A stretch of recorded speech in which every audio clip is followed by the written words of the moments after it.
Wait a minute, how did we get here? Well, we're going to find out, but first we have to go back. Way back.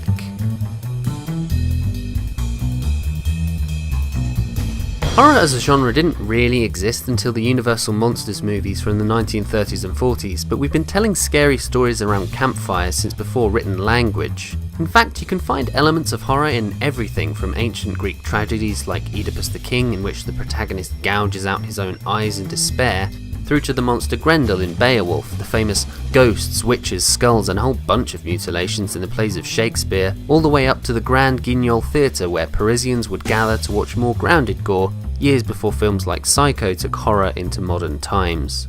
But much of horror cinema, particularly the older stuff, is based to some extent on the Gothic story. Characters like Shelley's Frankenstein, Stoker's Dracula and Stevenson's Jekyll / Hyde would be the main foundations upon which horror film would be built. Coming from such a pedigree of literary sources, you might assume that horror cinema sprang forth as an art form to rival all others.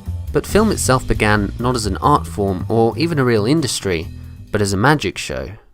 The most celebrated figure in early fantastical cinema is Georges Méliès, seen here played by Ben Kingsley in Hugo, and the earliest ever horror movies were actually little more than elaborate conjuring tricks. They don't even really look like movies to modern eyes. The completely flat shots reveal these films for what they are, stage shows that happen to have been caught on film.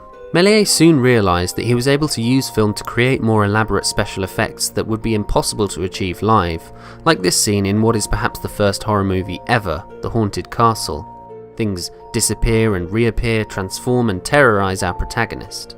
Admittedly, there's not really a coherent narrative to these films, but there is something distinctly eerie about them, perhaps because of how primitive the technology was. The hand-cranked cinematographs and other early film cameras create images that are closer to dreams than real life. They are fuzzy and their logic is dependent on feelings and visual trickery. They aren't trying to ape real life or even tell a story. They're illusions made to wow us, and they still have a certain strange appeal today, perhaps because they're so far removed from our reality. As Christopher Frayling observed, "It is said that all photographs, by turning a moment into a memory, are like spirit photographs. By extension, all motion pictures become ghost stories, especially in retrospect. Late-night Hollywood movies on televisions have a cast of dead people, something that was inconceivable before the 20th century." This sense of eeriness isn't just because everyone who made these films is dead now, though. You see, a huge amount of early cinema is shrouded in mystery for one reason. Nitrate film, which was used all the way until 1952, is basically an explosive. If it's heated too much, as can happen in a boiling projection booth, it can catch fire, and many movies and even some people have been lost. Not only that, but nitrate film slowly disintegrates over time, so even stores of old film kept in fireproof rooms in the Library of Congress or the British Film Institute will eventually melt into dust. Although Méliès may have invented special effects and, by extension, the horror film, he certainly didn't perfect them.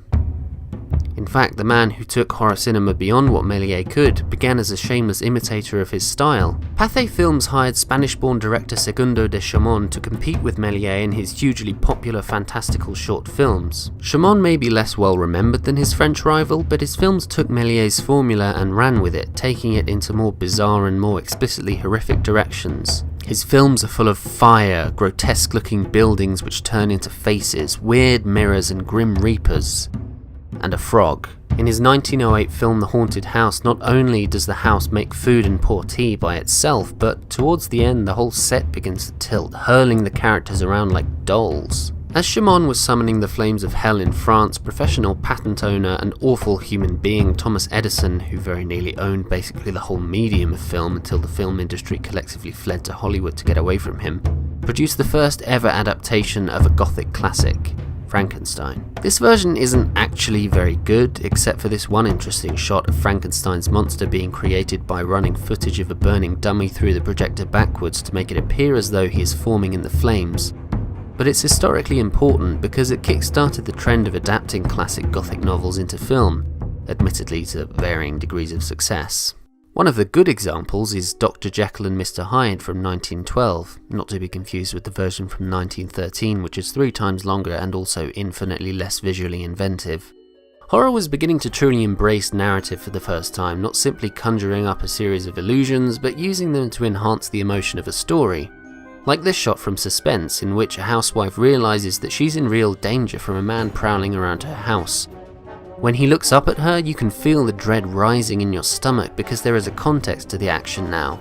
We know that if her husband doesn't get home quickly, she could die, as could her baby. These films were growing not only in terms of narrative sophistication, but in length too, from the short one-reelers, so called because they were made up of only one reel of film and thus lasted only about 12 minutes, all the way to the beginnings of feature films such as the Italian adaptation of Dante's Inferno from 1911, which lasts just over an hour and is just jam-packed with images of suffering, and monsters, and more suffering. Okay, it's not exactly pre-bedtime relaxation viewing, but it hits on a key theme of horror cinema: guilt. People's emotional baggage is often the thing that drives them to their demise. Think of Victor Frankenstein or all the people who went to hell in the Inferno, the mad delusions of the protagonist Henry from D.W. Griffith, yes, that one's, Avenging Conscience, where even the thought of killing his uncle, the man who raised him and loved him for his whole life, drives him to believe that he's really murdered him and sets off a chain of delusions that end with him going completely insane, watching his own ghost committing a crime that never actually happened. But there's no doubt that the horror of guilt reaches one of its peaks in the 1921 Swedish film The Phantom Carriage. This is basically Charles Dickens' A Christmas Carol, but with even more of a bastard as the main character. The film is told out of order through a series of flashbacks showing how our protagonist David Holm destroyed his family, was a complete jerk to a girl who was sincerely trying to help him for a whole year, and nearly drove his wife to suicide. In fact, my only criticism of this film is that its ending feels like a cop-out. David is such a repulsive character that he fully deserves to be punished, and I must admit that I was a little disappointed when his family didn't die. But besides the forcibly happy ending, this is a film about regret, about closing yourself off from feeling because you've been hurt too much before, and this is encapsulated perfectly in the eponymous carriage. You see, whoever ends up being the last person to die in any given year is charged with driving death's carriage for the following year. David's old friend George greets him, Marley style, after David dies and shows him what he's done, the pain he has caused others, and the grim punishment he must suffer.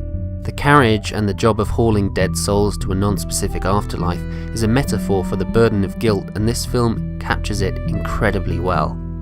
The carriage itself was a technical marvel at the time that still looks strange and pretty amazing today.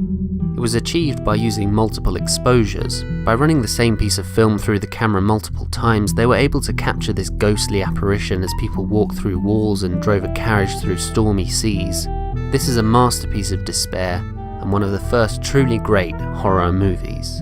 But one country would be responsible for the development of horror into something more identifiable and thematically resonant, that would take all these disparate threads and weave them into one of the most well-defined periods of artistic expression in all of horror cinema.